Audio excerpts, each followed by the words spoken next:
Crime. It is as common to a modern-day society as air and water. And as long as there is a group of people who live in want, there will always be individuals willing to do anything they can, rob, cheat, or kill, to satisfy their needs. But in Gotham, crime has started to emanate from a different place.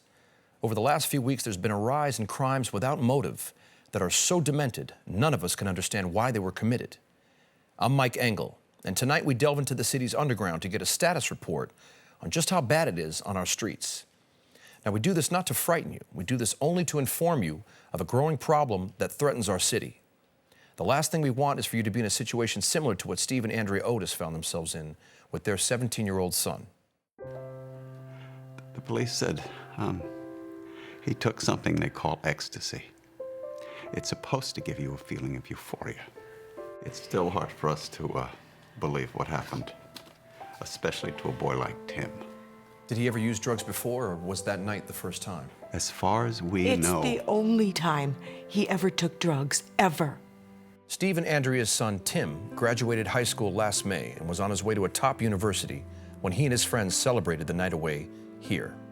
Known for lax underage drinking enforcement and an abundance of recreational drugs, teenagers of all kinds came here to experiment with a life that their parents tried so hard to keep them from. That night, it was Tim Otis's turn. Upon ingesting the drug called ecstasy, Tim collapsed to the floor and immediately went into a violent seizure. His friends called an ambulance, fearing that he was suffering from an overdose or a bad reaction. Neither was the case. After they called us, we rushed to the hospital, and there he was, screaming at the top of his lungs, tied to the gurney. The doctors had to restrain him because Tim kept trying to tear his own eyes out. They couldn't control him. He was terrified. The family's nightmare was unending, alarming Tim's doctors and the other medical examiners that this was something more than just a bad trip. Theorizing that the drugs may have been laced with a malicious substance, Tim's blood was tested for traces of foreign chemicals. What they found frightened everyone. Tim's bloodstream was laden with the chemical compound used by Dr. Jonathan Crane to produce his lethal fear toxin, the same toxin that nearly destroyed all of Gotham. James Levine writes the police beat for the Gotham Times. He's also written 2 books on the history of organized crime in Gotham and is writing a 3rd on the terrorist attack that occurred in the Narrows.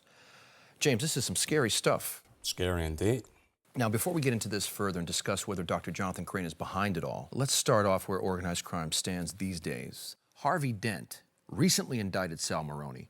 Maroni is allegedly the heir to Carmine Falcone, who was incarcerated and later suffered debilitating psychological damage at the hands of Dr. Crane. Well, you know, Mike, what's really interesting about all this is that Falcone's removal from power provoked other criminal factions in Gotham to go after pieces of Falcone's empire.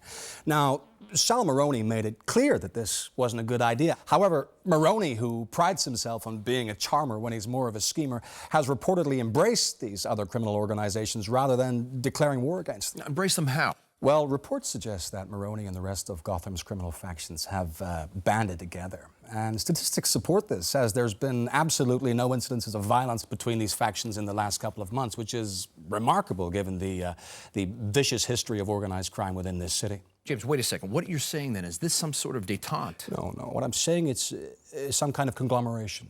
The various factions have joined together to form a larger syndicate, which, to be blunt, is far worse than having them kill each other. Now what you have is a mob on steroids, with their hands in every pot and their fists in every face. Essentially, it's an impenetrable force of highly organized crime, impenetrable even to Batman. Okay, hold on. Let me stop you right there. This is what gets me mad, okay? Now, to me, the biggest problem facing Gotham right now is the fact that the public is embracing a vigilante as their protector. You mean the Batman? Yes, the Batman. I mean, a man who refuses to reveal his identity, a man who isn't even voted upon by the public, a man we don't even know if he's human, James.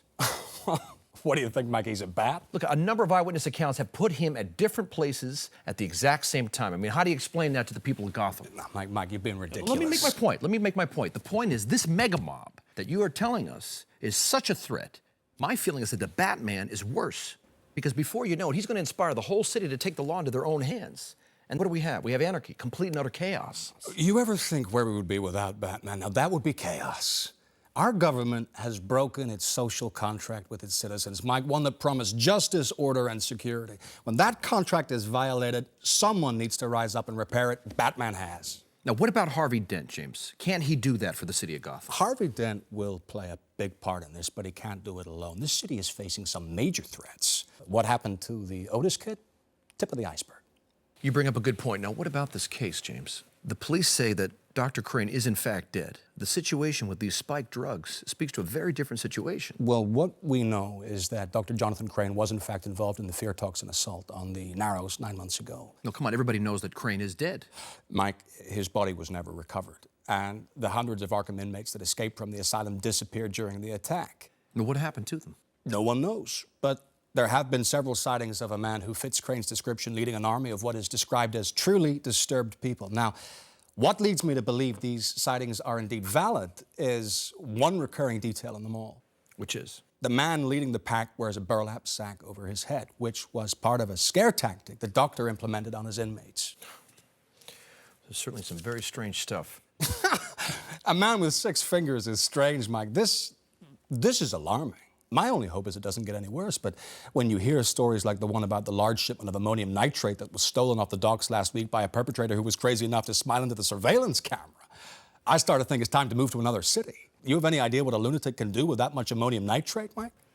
Well, build a bomb, potentially. No, build a big bomb. Let me ask you this in our remaining 30 seconds, James.